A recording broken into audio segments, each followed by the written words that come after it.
Hello everyone and welcome back to my YouTube channel. Today I have a simple birthday card to share with you using the My Favorite Things parachute pals on this card. Now, as I said, I'm using this adorable stem set along with the inside and outside birthday greetings, and I will also be stenciling a tiny area of my card to really have that focal point. Therefore, I will be using the circle Extraordinaire stencil. But first, let's start with the coloring. I have stamped out the images that I wanted to use, and I'm just using my Copic markers to give it a bit of color. Here on the clouds, I decided to just do a two-toned combination, but instead of coloring it completely, I'm just doing some flicking and I'm letting my lightest marker fade out into that white area. If you find that your fading isn't enough, you can always use a colorless blender to help you just soften those edges. For this adorable cutie from the parachute pals, I am using some sort of a medium kind of brown combination. I'm using E37, E33, E53 and E51. I first thought of using my regular E33 just until the end of this combination, but I just wanted a bit of a warmer tone as well, since I already have that blue, and I will also be using blue on the background. So just to have those cold colors balanced out, I decided to go with this really warm brown combination. I'm coloring from darkest to lightest, and I'm trying to leave some sort of a sliver in between the outline where I want the darkest shadow to be and the shadow itself or my marker. This way I sort of get that rounded feeling. So I'm just doing that on the left side of my critter and the clouds as well. I don't know if you saw that. But I tried doing that there as well to just have that rounded feeling. I'm not doing it everywhere here on the parachute, only on the left side. And then I'm just making sure that I'm completing my combination here just all the way till the end.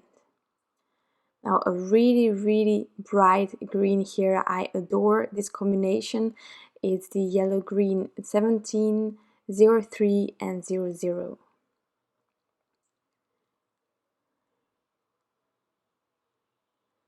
For the clothing, it's really simple. I decided to go with blue that would match with my background. I don't use this combination very often, but it's a really bright blue, a little bit of shadowing here and there because these stripes are really small, and a really simple coloring.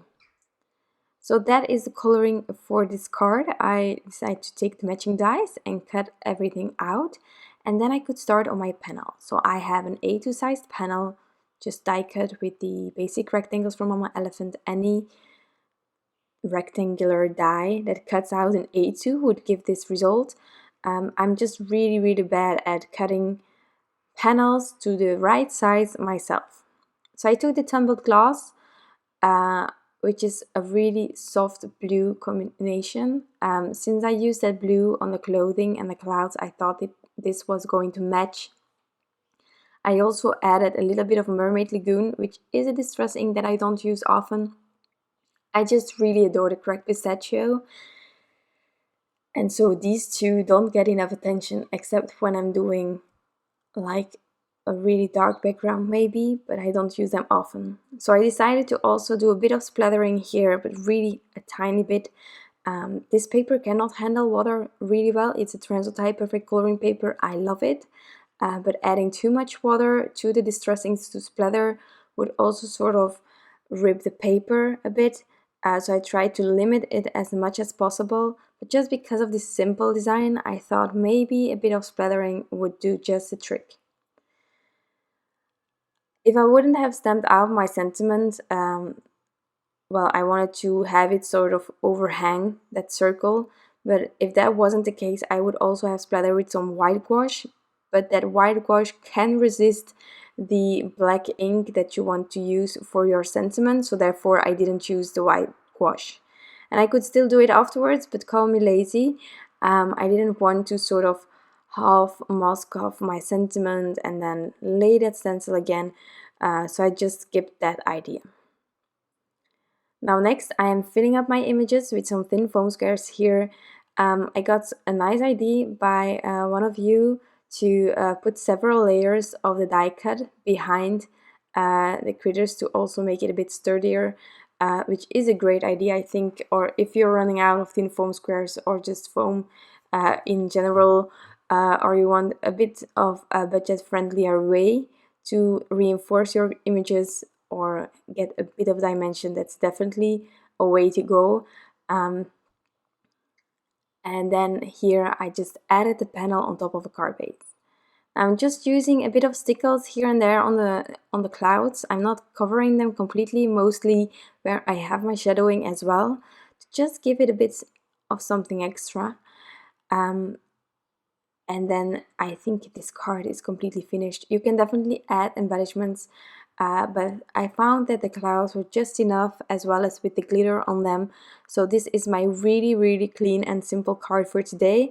I hope that you enjoyed this video and that you got inspired in a way.